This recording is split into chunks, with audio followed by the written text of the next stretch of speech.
बतर हो गई है रो रो करके। पूरी दिन गुलाम सामने आ गए, आका आप रोते क्यों हैं, आप रोते क्यों हैं? आज तो ईद का दिन है ना, ईद के दिन पे तो हमें खुश होना चाहिए। बच्चे भी खुश हैं, घर में औरतें भी खुश हैं, नौजवान भी खुश हैं, मोहल्ले में बच्चों में एक खुशियों की लहर है, हर घर में खुशी की लहर है। फिर आका आप रोते क्यों हो? आज तो खुश होना चाहिए, क्योंकि ईद ये नेमत है। जब बंदा 30 दिन या 29 दिन रोजे रखता है तो इनाम के तौर पर हम उसे ईद अदा करता है, तो फिर हमें तो खुश होना चाहिए था। मगर आप रोते क्यों हैं? सैयदना शेख अब्दुल कादिर जिलानी फरमाते हैं, गुलामों याद रखो, अब्दुल कादिर के लिए आज ईद नहीं है, अब्दुल कादिर की ईद उस दिन होगी जिस दिन मेरा खात्मा ईमान पर होगा और हमें मुस्तफा का दीदार होगा।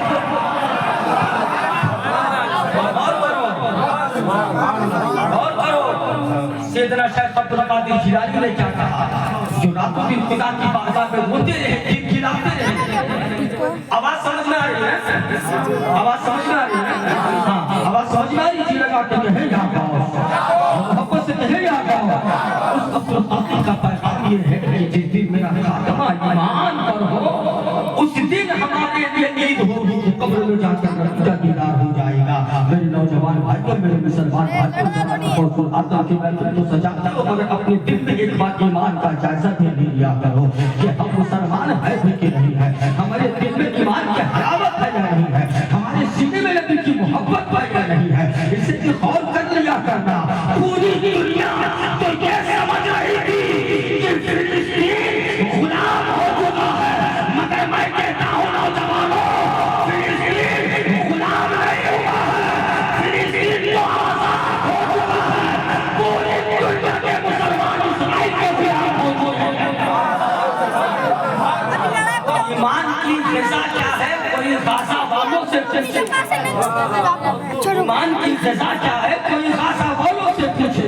जहाँ 5 साल का बच्चा भी रोते रोते कहता है, घबराने की जरूरत नहीं है, हम तो मुसलमान हैं, ये रब हमारा इम्तिहान ले चुका है, ये रब हमारा इम्तिहान ले रहा है। ईमान की ग़िज़ा कोई गाज़ा वालों से को जाके पूछे। गौसुल आज़म का मकाम यह है, कभी दुनिया में आए भी नहीं है और 45 से पहले उनकी धूम मची हुई है। आओ मैं एक रवायत पेश करता हूँ। मेराज की रात है, रहमत की बरसात है, खुदा की साथ है, चले हैं पैगंबर आज़म हज़रत जिब्रील है, खुदा पेश किए हैं। एक रवायत के मुताबिक रफ़त के बाद का ये वाक़या है, मगर दोनों रवायतों को मैं समझ सकता हूँ। अब जरा सुनो, मुस्तफा खुराक या रफ़त पर सवारी करने जा रहे हैं। जैसे कदमे नाज को आगे बढ़ाया, उस वक्त एक रूह हज़रत पैगंबर इस्लाम आका अलैहिस्सलाम की बारगाह में पेश की जाती है, सरकार की बारगाह में पेश की जाती है। नबी फरमाते हैं ये किसकी रूह है? रूह से आवाज आती है, या रसूल अल्लाह, अपने कदमे नाज को खुराक या रफ़त में रखने से पहले मेरी पुष्ट पे रख दीजिए ना, मेरी पीठ पे रख दीजिए ना। नबी ने कहा तू है कौन और तू बातें कर रहा है, तू चाहता क्या है? मैं अपने कदम तेरे पुष्ट पे क्यों रखूं? उसी रूह से आवाज आती है, या रसूल अल्लाह, मैं आपका बेटा अब्दुल कादिर हूँ, आपका नवासा अब्दुल कादिर हूँ। हबीबी या रसूल अल्लाह, अगर आज आप अपने कदमे नाज को मेरी रूह पर रख दीजिएगा, दुनिया में जाऊंगा तो दीन का झंडा गाड़ूंगा, दुनिया में जाऊंगा तो आपके कलमे की तबलीग करूंगा, दुनिया में जाऊंगा तो मज़हब इस्लाम को मजबूत करूंगा, दुनिया में जाऊंगा तो आपके सुन्नतों को मैं दुनिया में फैलाऊंगा। या रसूल अल्लाह, आप अपने कदमे नाज को, अपने कदमे मुबारक को मेरी पुष्ट पर रख दीजिएगा। इस बुराक के कफरत में सवार होने से पहले मुझे ये इज्जत बख्श दीजिएगा। मुस्तफा ने उस बुराक या कफरत में अपने कदम को रखने से पहले गौसुल आज़म से पुष्ट के मुबारक पे रखते हैं और बकर के ऐलान कर देते हैं, ए बेटा अब्दुल कादिर, जा, आज मेरा कदम तेरी गर्दन पर है, तेरा कदम सारे बंदों के गर्दन पर होगा, तेरा कदम सारे बंदों के गर्दन पर होगा। तब करेंगी के ताज़ा आला हज़रत हसीबुल बरकर मजदी के दिलों में लफ्ज़, हम ये कुरान और सुन्नत मारिए किसको दलाला, सच्चे रज़ा प्यारे रज़ा अच्छे रज़ा, हम सब प्रेमा मोहम्मद रज़ा खान बरेली के चटाई पर बैठ के लिखते हैं। वाह क्या मर्तबा है, गौस है वादा तेरा, ऊंचे ऊंचों के सरों से कदम है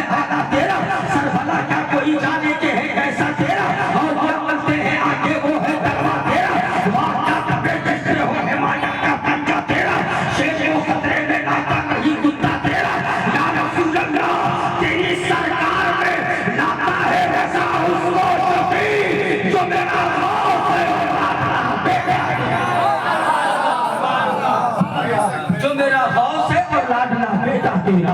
बातें समझ में आ रही है ना, बातें समझ में आ रही है तो जी लगा के बोलो या रसूल अल्लाह, और जोर से बोलो या रसूल अल्लाह। अभी गौसुल आजम दुनिया में आए नहीं है और विलादत की धमक मची हुई है, विलादत की महक मची हुई है। गौसुल आजम के विलादत की बशारत तो मैदान करबला में ही हो चुकी थी। याद करो वो लम्हा हजरत कासिम की ज़ात है, हजरत कासिम इमाम हुसैन की बारगाह में आते हैं। हर कोई शहीद हो चुका है, शहजादे अली अकबर ने भी अपनी जान न्यौछावर कर दी है, अब्बास अलमदार के बाजू भी कट गए हैं। एक खानदान अहले बैत और चार सारे अहले बैत अपनी जान की कुर्बानी लगा रहे हैं इस्लाम को बचाने के लिए।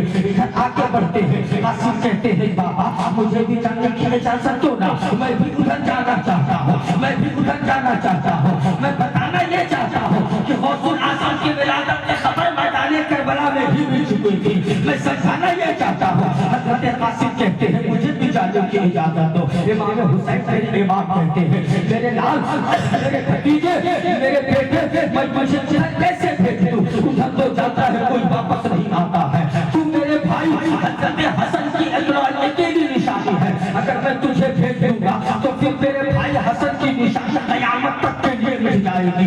फिर मेरे भाई हसन की नस्ल कैसे चलेगी? क्योंकि अभी हजरत कासिम से जो छोटे भाई थे वो नहायत ही छोटे थे, उम्र बहुत कम थी और छोटे बच्चों की उम्र का कोई भरोसा ना होता है, इसलिए कहा नहीं कि उधर नहीं जा सकता। हजरत कासिम मायूस हो जाते हैं कि मुझे क्यों नहीं भेजा जा रहा है। इसलिए में उनके दिमाग में ये बात याद आ जाती है कि जब बाबा को जहर दिया गया था और बाबा जब जहर पीने के बाद आखिरी लम्हे में थे, जागने के आनंद में थे, उस वक्त बाबा ने एक खत लिखा था और खत लिख करके मुझे दिया था कि बेटा कासिम सुन, ये खत अपने पास रखना, ये खत कभी मत खोलना, ये खत उस वक्त पढ़ना जब तमाम मुसीबतों से ज्यादा तुम्हारे ऊपर मुसीबत आ जाए, जब ऐसी मुसीबत हो कि कयामत भी शर्मिंदा हो जाए, जब कयामत से भी ज्यादा तमाम मुसीबत तेरे ऊपर आ जाए, उसी वक्त ये खत खोल करके पढ़ना। हजरत इमाम कासिम कहते हैं अब इससे ज्यादा और बड़ी मुसीबत क्या आएगी कि मेरे खानदान वालों पे पानी भी बंद कर दिया गया है। यहाँ 6 माह का भाई भी 6 माह का भाई भी तड़प रहा है, चचा अब्बास अलमदार के बाजू भी काट लिए गए हैं, हजरत अली अकबर की जवानी भी लूट ली गई है। अब ज्यादा इससे बड़ी मुसीबत और क्या आएगी? करबला से ज्यादा और बड़ी मुसीबत नहीं आने वाली है। हजरत कासिम ने खत खोल करके पढ़ा है तो खत यूं ही खोला है, उसमें एक मजमून लिखा है, हजरत इमाम हसन की तहरीर है। खत में ये लिखा है कि बेटा कासिम मैं जान रहा हूँ इस वक्त मैदान करबला में होगा, इस वक्त मैदान करबला में होगा, मगर कहना है ये मेरे बेटे अपने चचा हजरत मेरे भाई इमाम हुसैन का साथ ना छोड़ना, कदम से कदम मिला करके चलना। जब चढ़वाने चले तो मेरे भाई के सीने पे बार ना लगे, बल्कि मेरी अपनी जगह पर, मेरे भाई के सीने की जगह पर तू अपने सीने को पेश करना, मेरे भाई का ख्याल बन जाना।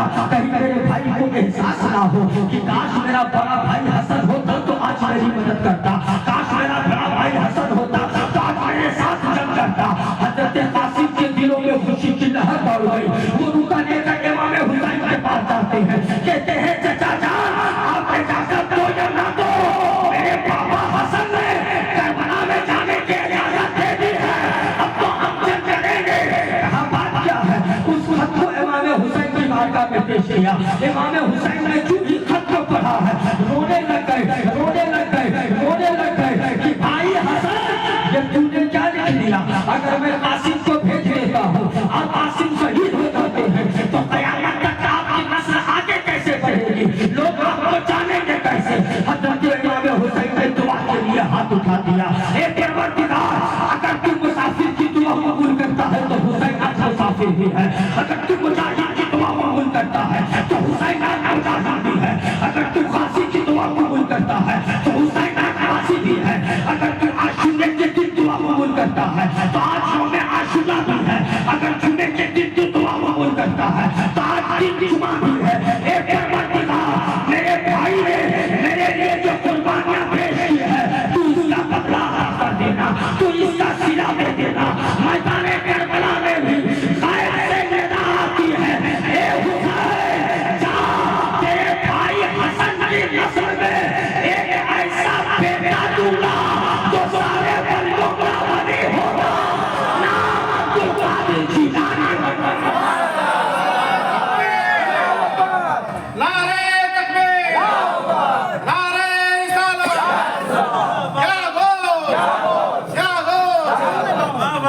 बात समझ में आ रही है ना? बात समझ में आ रही है ना कि नाम अब्दुल कादिर जिलानी होगा, नाम अब्दुल कादिर जिलानी होगा। अब जरा गौर करो, मैंने पहले कहा करामातें बहुत है, बातें बहुत है, मगर मैं चाहता हूँ कि कुछ देर में ही, चंद मिनटों के अंदर ही, कुछ घंटों के अंदर ही बहुत से बात की बातें भी सुन लो, मेरी भी इस्लाह हो जाए, आपकी भी इस्लाह हो जाए, हमारे बच्चों की भी इस्लाह हो जाए। अब जरा गौर करो बात के मेंबर से गौसुल आजम ने क्या खिताब किया। गौसुल आजम फरमाते हैं कदम यहाँ से ही अला रकबती कुल्ली वलील्लाह, मेरा ये कदम हर वली के गर्दन पर है। सुभान अल्लाह। मेरा ये कदम क्या कहा बोलो, मेरा ये कदम हर वली के गर्दन पर है। ये नहीं कहा कि हर वली के गर्दन पर, हर वली के गर्दन पर है। सिलसिले चिश्त हो, सोहरवर्द हो, नक्शबंद हो, अबुल बुलाई हो, हाफिजी हो, रज़वी हो, अशरफी हो, बरकाती हो, नूरी हो, कोई किसी भी सिलसिले से मुंसलिक हो, जितने सिलसिले हक हैं सबके शायद पर गौसुल आज़म, सबके गर्दनों पर गौसुल आज़म का कदम है। ब्रांचेज है, हम ब्रांच वाले, असल फैजान असल शजरा गौसुल आज़म का है। मेरा ये कदम हर वली के गर्दन पर है। जिस किसी ने भी बगदाद के मेंबर से जब ये आवाज आई, जो वली जहां कहीं भी था, जिसने सुना कर गले झुका दी, जिसने सुना कर गले झुका दी, इसलिए कि जो गौसे आज़म की इरादत में ना हो वो वली हो नहीं सकता। और अगर कोई वली हो और गौसे आज़म के कदम के नीचे आने से इनकार कर दे तो वली रह नहीं सकता। वली बने रहने के लिए जरूरी है जैसे गौसे आज़म के कदम के नीचे रहना होगा, चाहे वो किसी भी सिलसिले से हो, चाहे वो किसी भी सिलसिले से मुख्तलिफ हो। मगर मुसलमानों जरा ये बता दो ना, हमने कौन सा खरपशान लगा के रखा है? फैजान तो गौसुल आज़म से जारी है ना। जितने सिलसिले हक है, चाहे वो पुतना शरीफ हो, चाहे वो अबुल उलाई हो, चाहे वो हाफिजी हो, चाहे वो चिश्ती हो, चाहे वो नज़वी हो, चाहे वो बरकाती हो, चाहे वो नूरी हो, जितने सिलसिले हक हैं सब पर गौसुल आज़म का फैजान है। फिर मुरीदी की आपस में झगड़ा क्यों है? फिर हम दंगे क्यों है? जरा गौर करो, कोई कहता है कि नहीं हम रस्मी है, कोई कहता है हम बरकाती है, कोई कहता है कि हम अबुल उलाई है, कोई कहता है कि हम अशरफी है, कोई कहता है कि नहीं हम है। मुरीदी झगड़ते क्यों है? लड़ता वही मुरीद है जिसे वजू का तरीका भी नहीं पता।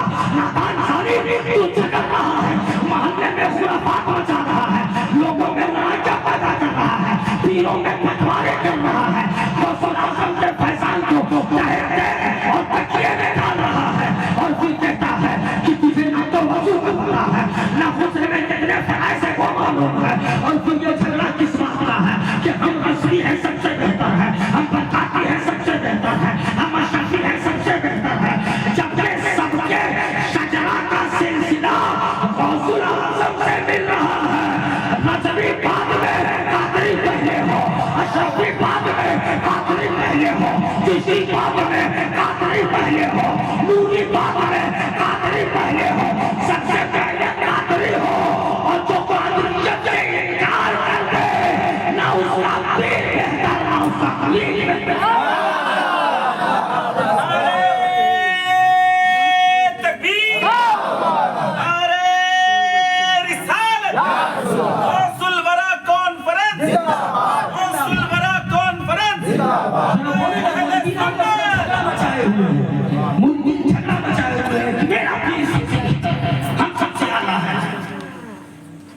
अगर गौसुल आज़म ने भरोसे से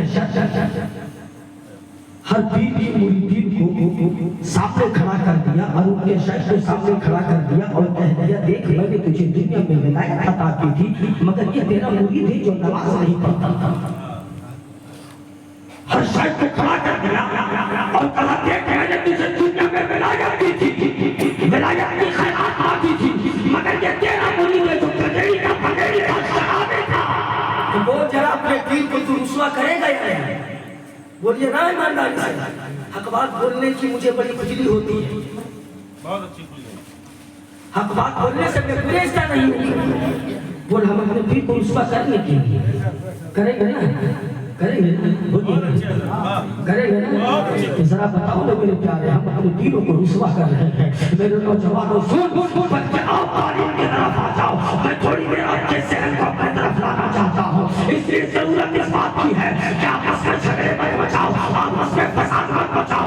जिनके झगड़े हक हैं उनके पीर भी हक हैं, वो भी हक हैं, क्योंकि सच्चा सिलसिला गौसुल आज़म से जाके मिलता है। मगर मैं बताना ये चाहता हूँ कि हमने अपने शायद को नजराना 30 साल तक दिया है। कोई असली हो उसने भी अपने शायद को 30 साल तक नजराना पेश किया। कोई चिश्ती हो उसने भी 30 साल तक नजराना पेश किया। कोई बरकाती हो उसने भी 30 साल तक अपने पीर को नजराना पेश किया है। बात हक है, मोहब्बतों के नजराना तो पेश किया, मगर हर कोई चाहे वो रफ़ी हो, चाहे वो बरकाती हो, चाहे वो अशरफी हो, चाहे वो नूरी हो, चाहे वो बुलवाई हो, कभी आपने अपने शायद से सवाल किया हुजूर ये मेरे बच्चे हैं, मेरे बाप दादा ने आपके खानदान को 30 साल तक तोड़े किया है, मगर ये मेरे बच्चे चाहेंगे कहाँ? अब हमें रहनुमाई कीजिए। हमारे बच्चे को तालीम की जरूरत है, हमारे बच्चे को मदरसा चाहिए, जाके बच्चा पढ़कर हाफिज़ कुरान बन जाए। हमारे लिए रास्ता बनाइए हुजूर, हमारे लिए कोई तरीका बताइए, हमारे लिए स्कूल चाहिए ताकि बच्चे पढ़ करके डिग्री भी हासिल करें। बच्चा हमारा हाफिज़ कुरान भी हो और डॉक्टर भी हो, हमारे लिए कोई ऐसा तरीका बताइए। मुरीद लड़ते रह गए 3 साल के चक्कर में। क्या आपने कभी अपने पीर से सवाल किया, चाहे वो किसी भी सिलसिला से? हुजूर हमें तालीम की जरूरत है, नहीं आका बड़ी परेशान है तालीम दीजिए। बस कौम का मिसाल बन चुका है। नहीं, अपने बुजुर्गों से दुआएं लो, सर पे हाथ रखो और उनसे बातें सीखो, तो तालीम की बातें सीखो, ईमान की बातें सीखो, ईमान की बातें सीखो, नमाज पढ़ने का तरीका सीखो, ताकि अकीदा भी बच जाए, ईमान भी बच जाए। पता है जब रसूल अल्लाह ने कहा था कदम यहाँ नहीं अला रकबती कुल्ली वलील्लाह, मेरा ये कदम हर वली के गर्दन पर है। उस वक्त जो वली जहाँ कहीं भी था सबने अपने गर्दनें झुका दी। खुरासान के पहाड़ पर है सुल्तानुल हिंद सैयदना हज़रत करीम नमाज से इबादत कर रहे थे, आदम कश कर रहे थे। जब यह आवाज़ मुमताज़ से आई, सरकार करीम नमाज फरमाते हैं मेरे को आपका कदम सिर्फ मोइनुद्दीन के कांधे पर ही नहीं बल्कि सर और आंखों पर है। तब तक मुफ्ती आज़म ने कहा ये दिल ये जिगर है, ये आंखें ये सर है, ये दिल ये जिगर है, ये आंखें ये सर है, जहाँ चाहो रखो कदम सुल्तानुल हिंद करीम नवाज ने कहा। जो वली जहाँ कहीं भी था सबने अपनी गर्दनें झुका दी। उस वक्त एक वली था बगदाद के किसी दूर के इलाके में, उसे अपनी विलायत का घमंड था। मुरीदीन भी 500 के तादाद में थे। उसने मन में कहा ना मैं भी तो वली हूँ, आपका कदम मेरे कंधे पे, मैं भी तो वली हूँ। वो गौसुल आज़म की जात है। बगदाद से जब उन्होंने कहा और जब इसने अपने कांधे पर गौसुल आज़म का कदम लेने से इनकार कर दिया तो विलायत तो गई। गौसुल आज़म ने कहा कि जिसका कदम मेरा कदम जिसके गर्दन पर नहीं उसके कांधे पर खिंजीर का कदम, उसके कांधे पर खिंजीर का कदम हो। गौसुल आज़म ने जलाल में आकर ये कह दिया। अब कुछ देर के बाद इस वली की विलायत तो खत्म हो गई, उसे एहसास तक ना हुआ, उसे पता तक ना चला विलायत क्यों छीनी गई थी। पता है जबकि वो वली थे गौसे आज़म का कदम अपने कांधे पे लेने से इनकार किया था। अब मुरीदीन के साथ चले हैं बैतुल मुक़द्दस की तरफ, ज़ियारत हरमैन शरीफैन के लिए निकले हैं कि चलो मक्का मदीना देखा है। 500 मुरीदीन का चक्कता है, एक साथ मुरीदीन साथ चल रहे हैं, मुरीदों का भी आना इतनी भीड़ है, भीड़ में चले जा रहे हैं, एक साथ नहीं रुकते हैं, ठहरते हैं, मगर इन्हें पता तक नहीं चला कि मेरे दिल से विलायत निकाल दी गई है, हमारे अंदर से विलायत छीन ली गई है। उन्हें एहसास अब तक नहीं हुआ है। मुरीदों के साथ चलते चलते जब एक जंगल में क़याम किए हैं तो क्या देखते हैं कि एक झोपड़ी है, उसी झोपड़ी में एक हसीनो जमीन खूबसूरत लड़की है। उस लड़की को देखने के बाद उस वली को मोहब्बत हो जाती है। क्यों पता है? क्योंकि दिल से विलायत तो निकाल दी गई थी ना। जब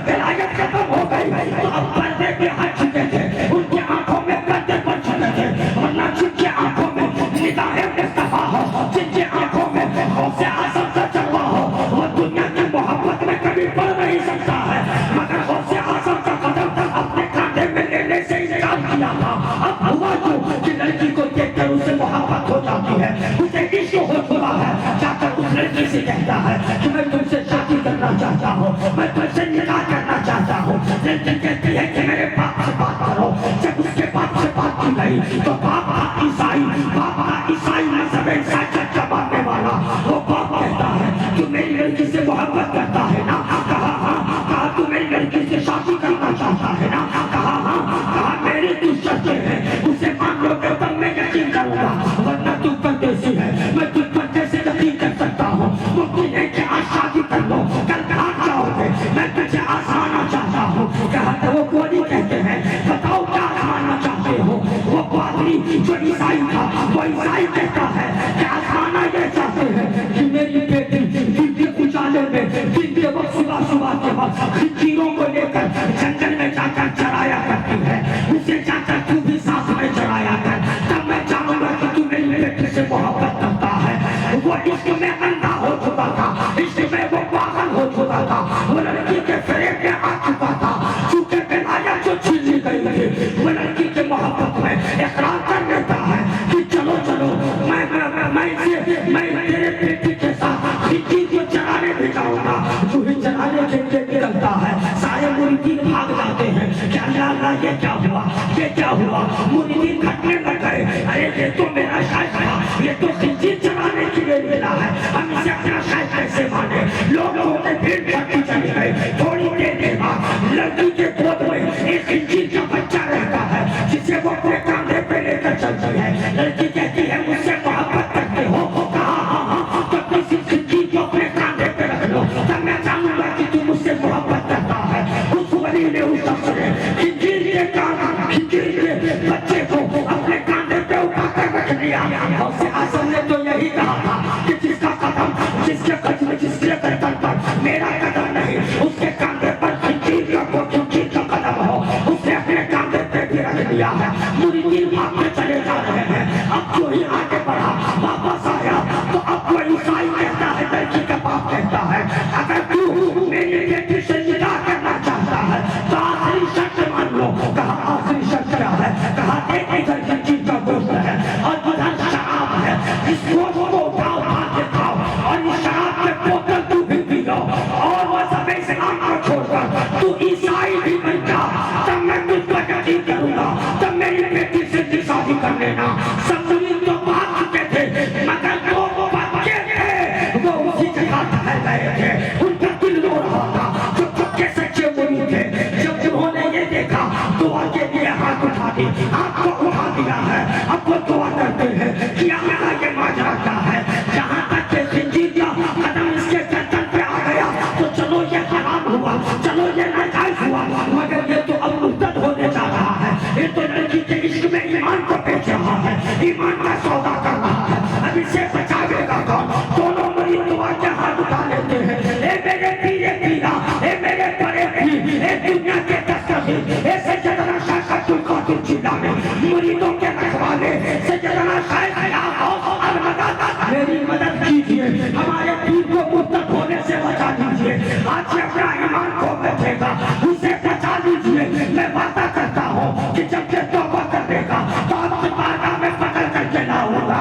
सरकार गौसुल आजम फरमाते हैं कि अगर कोई मेरा मुरीद, अगर कोई मुझसे मोहब्बत करने वाला मशरिक में रहकर मुझे पुकारेगा और मैं मगरिब में रहूंगा तो भी उसकी मदद के लिए मैं पहुंच जाता हूँ, तो भी मैं उसकी मदद किया करता हूँ।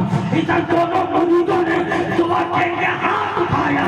सरकार करम कीजिए, गौसुल आजम का फैजान जारी हुआ, निगाहों से पर्दा हट गया।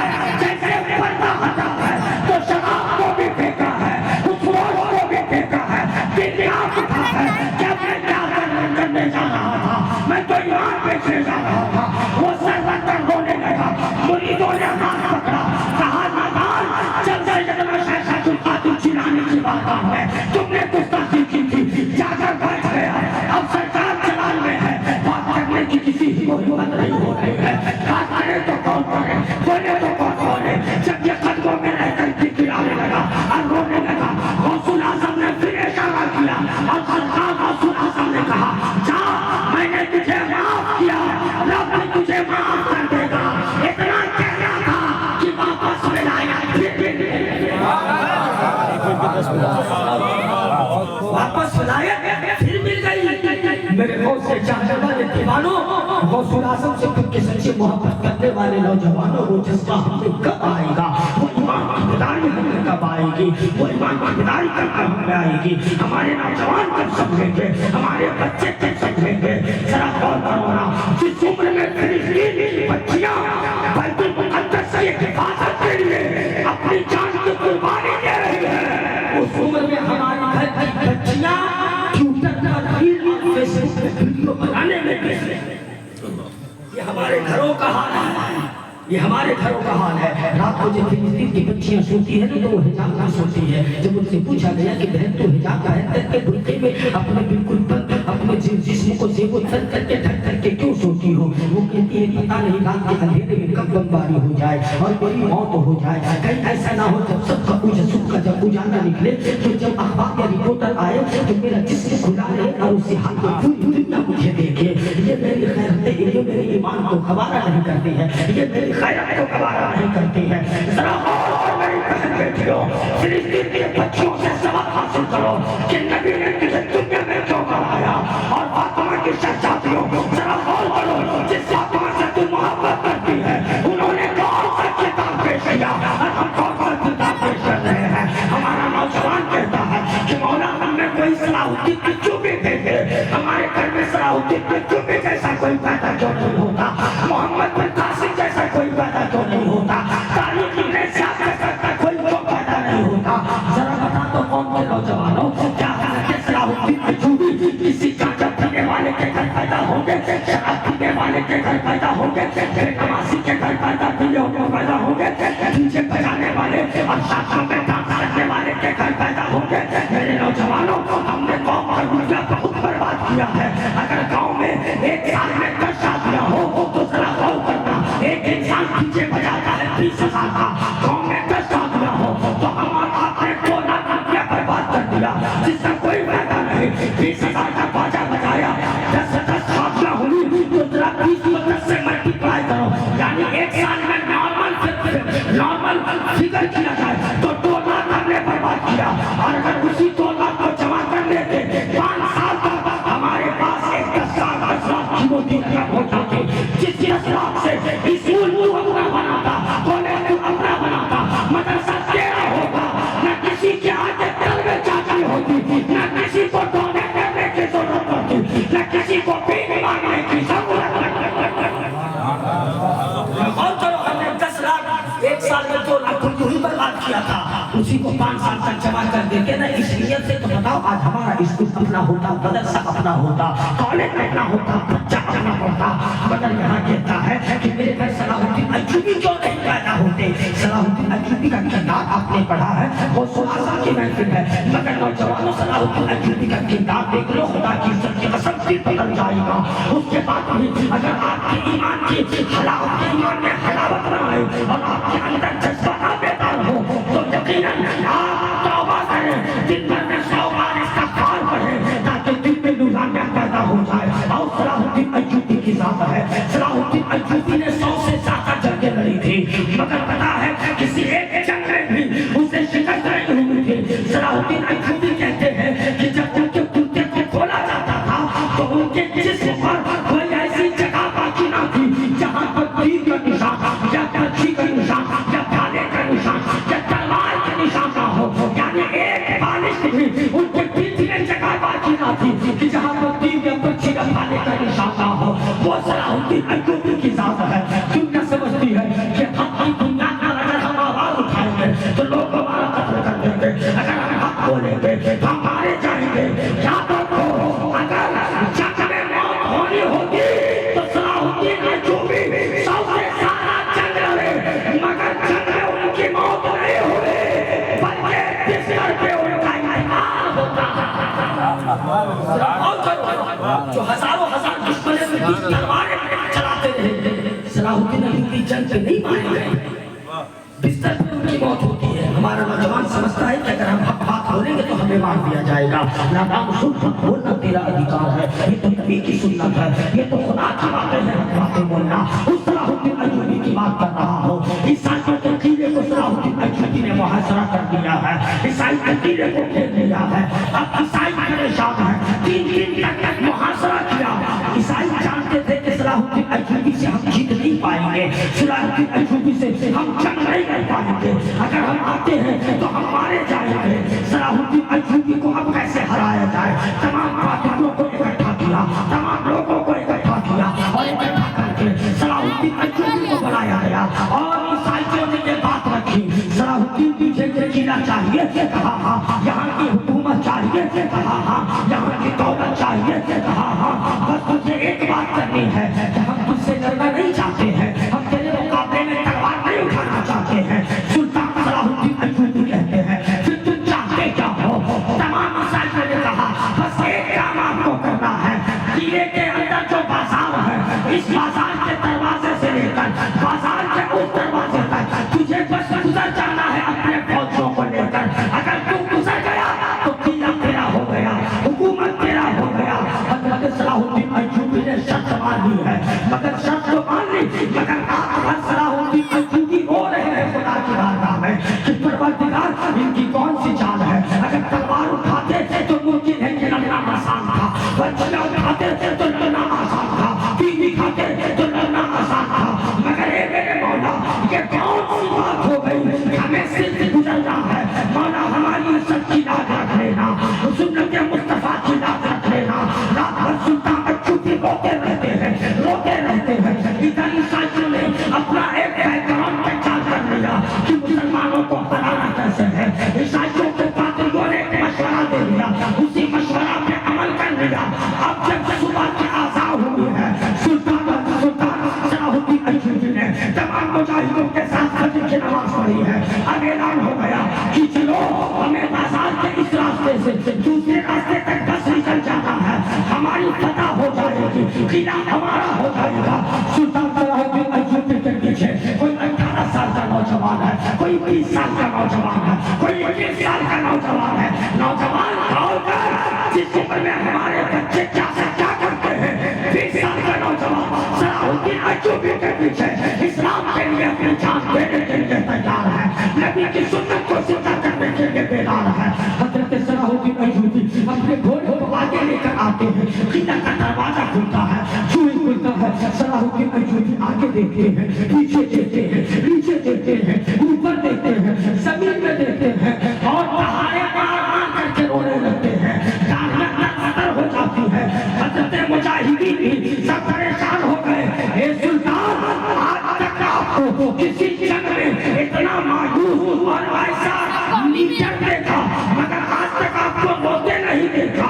आप तो बहादुर हैं, मगर आज आप इन ईसाइयों के आगे रो रहे हैं, आपके आंखों में आंसू क्यों है? सुल्तान सलाहुद्दीन अय्यूबी ने जब बाजार की तरफ रुख किया है तो क्या देखते हैं? ईसाइयों ने 16 से 18 साल की खूबसूरत लड़कियों को बगैर कपड़ा के बाजार में तन्हा खड़ा कर दिया है। जमीन पर दौलतें बिछाती है, क्योंकि उन्हें पता था कि मुसलमान के ईमान को खरीदना है, या तो दौलत से खरीदो, अगर दौलत से ना बिके तो हुस्न के बाजारों से खरीद लो। लड़कियों को भी खड़ा कर दिया। 16 से 18 साल की तमाम ईसाइयों की जितनी बेटियां थी, जितनी खूबसूरत लड़कियां थी उस बाजार की, सबको पकड़ करवा के खड़ा कर दिया। मेरे नौजवानों जरा गौर करो, हम कहते हैं कि नबी की सुन्नतों पे हम चलते हैं। मेरे घर में सुल्तान सलाहुद्दीन अय्यूबी पैदा हो जाए। मेरे नौजवानों, रास्तों में जब चलते हैं हमारी निगाहें कैसी होती है? रास्तों में चलते हैं हमारी अपनी निगाहों की हिफाजत नहीं कर पाते हैं। बच्चे गैर महरमों को देख करके भक्ति भक्ति गाते या भक्ति भक्ति बातें या भक्ति कॉमेंट हम करते हैं। कॉलेज में पढ़ने जाते हैं तो हम ये देखते हैं कि हमारे आगे कौन सी किसकी बेटी जा रही है, उसके पूरा बना कर बोल देते उसे जरा मस्खरा दे लिया जाए। हमारा नौजवान कैसा इसका है? और सलाहुद्दीन अय्यूबी का किरदार देखो, जब उसके ईमान को खरीदने की कोशिश की गई, जमीन पे दौलत बिछा दी गई, लड़कियों की लाइन लगा दी गई, सुल्तान सलाहुद्दीन अय्यूबी अपने मुजाहिदीन से कहते हैं, मुजाहिदों तैयार हो जाओ, आज लड़ाई तलवार से नहीं है, आज हथियार नहीं उठानी है, आज तीरों की लड़ाई नहीं है। कहा करना क्या है? कहा नबी के सुन्नत को जिंदा कर लो, कामयाबी तुम्हारी कदम छूमेगी। नबी के सुन्नत को जिंदा करो। कहा कहना क्या चाहते हो? कहा याद करो मेरे मुस्तफा ने क्या कहा था कि जब बाजारों में तू दाखिल हो तो जितनी जल्दी दाखिल हो उतनी जल्दी निकल जा और तेरी निगाहें नीचे रहे, क्योंकि मुनाफिक बाजारों में ज्यादा वक्त बेईमान बाजार में अपना टाइम पास नहीं करते हैं।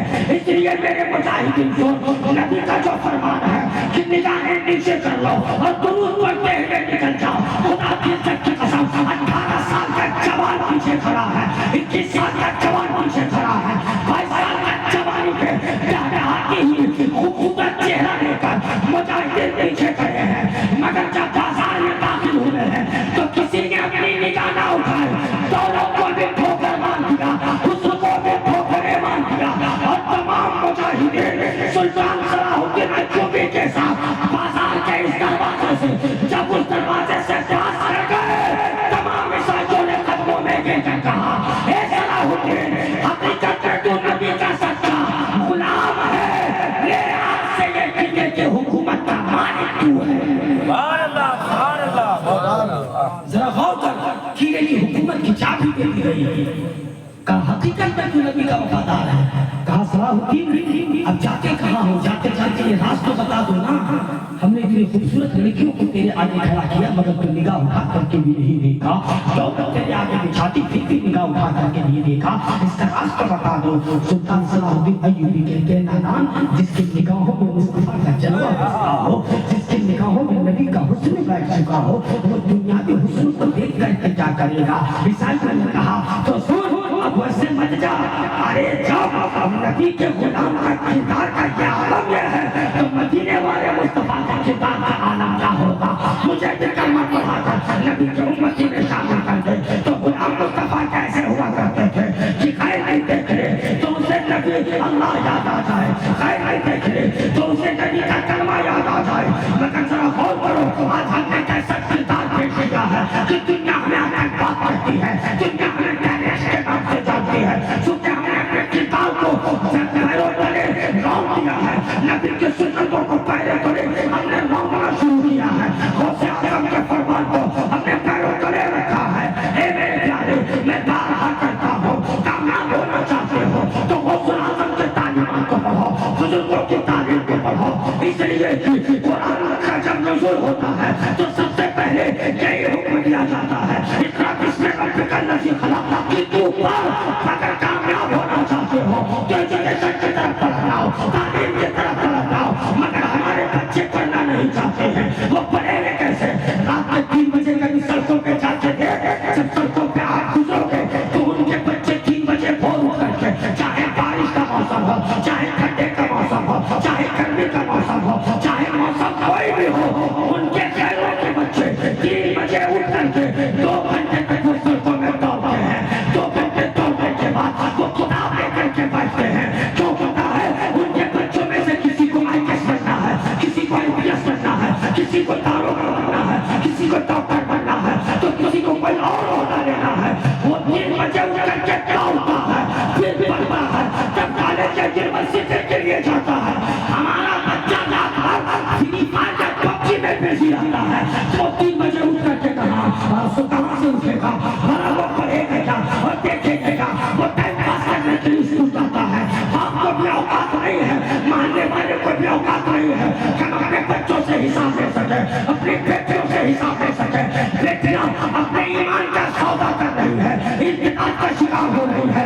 बेटियां धर्म बदल बदल कर कभी बेटी के साथ, कभी पुजारी के साथ, कभी किसी तरीके के साथ बात के साथ कर रही है। ये सिलसिले ने अप्लाई मचा रखा है कि लड़की होती है झारखंड के, लड़का होता है किसी और स्टेट का, लड़का गैर मजहब का है, लड़के मुसलमान मजहब की मानने वाली है।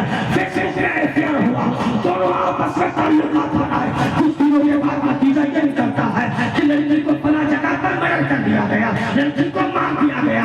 अब न्यूज वाले को ही चलाते हैं, इधर से हमारा मुसलमान भाई कमेंट करता है कि लड़की को इंसाफ चाहिए, लड़की को इंसाफ चाहिए। उसने कत्ल क्यों किया, काहे का इंसाफ चाहिए। जो दुनिया मुस्तफा को देखकर गैरों के साथ चली जाए और नबी के ईमान का सौदा कर दे, उसका हश्र यही होने वाला है, उसका हश्र यही होने वाला है। फिर इंसाफ की बात करते हो, किस बात की इंसाफ चाहिए। इसलिए गैरत ईमान पैदा करो अपने अंदर, अपने बच्चों को अच्छी तरबियत दो, अपने बच्चों को अच्छी एजुकेशन दो, बच्चों को इस्लामी माहौल में लेकर के आओ, कौम की इस्लाह करो, कौम के लिए पैदा करो, अपने पूंजी को मजबूत करो, फाइनेंशियल कंडीशन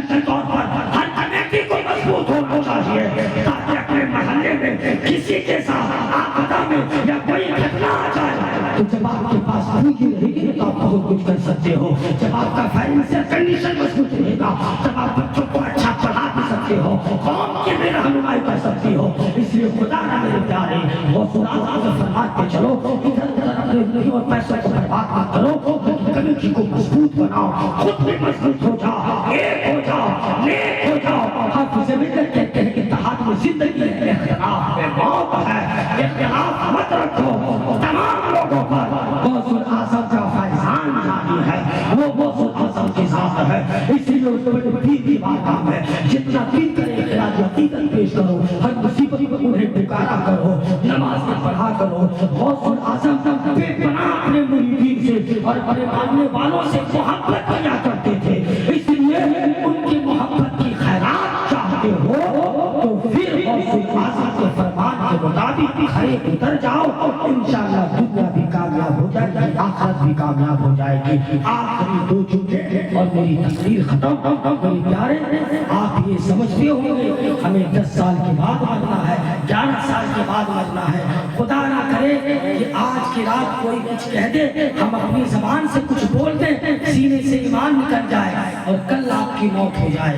जरा गौर करो, तो दुनिया तो ये समझेगी, महल्ले वाला तो ये समझेगा कि मुसलमान का जनाजा है, मगर कब्र में जाने के बाद तो फैसला हो जाएगा ना प्यारे। वहाँ पर ना बाप हिसाब देगा ना माँ हिसाब देगी, आपके ईमान के बारे में सवाल जवाब आपसे किया जाएगा। इसलिए ईमान को मजबूत कर लो, ईमान पुख्ता बना लो, पक्के सच्चे मुसलमान हो जाओ, नबी की सुन्नतों को आम करो, एजुकेशन को आम करो, तब आप कामयाब होंगे। वक्त बहुत हो चला है, इन चंद बातों के साथ अपनी गुफ्तगू को मैं खत्म करता हूँ। मुझ फकीर से आमदनी से हमें बोलने की कोई खता कि सब खतें लिसानी होगी तो सिर्फ दिल से इसी नूर पर मैं तौबा करता हूँ। अस्तगफिरुल्लाह रब्बी मिन कुल्ली ज़ंबि व अतूबु इलैह, अस्तगफिरुल्लाह रब्बी मिन कुल्ली ज़ंबि व अतूबु इलैह, अस्तगफिरुल्लाह रब्बी मिन कुल्ली ज़ंबि व अतूबु इलैह। अशहदु अन ला इलाहा इल्लल्लाह व अशहदु अन्ना मुहम्मदन अब्दुहु व रसूलुहु। या गौसुल आज़म, अल मदद, या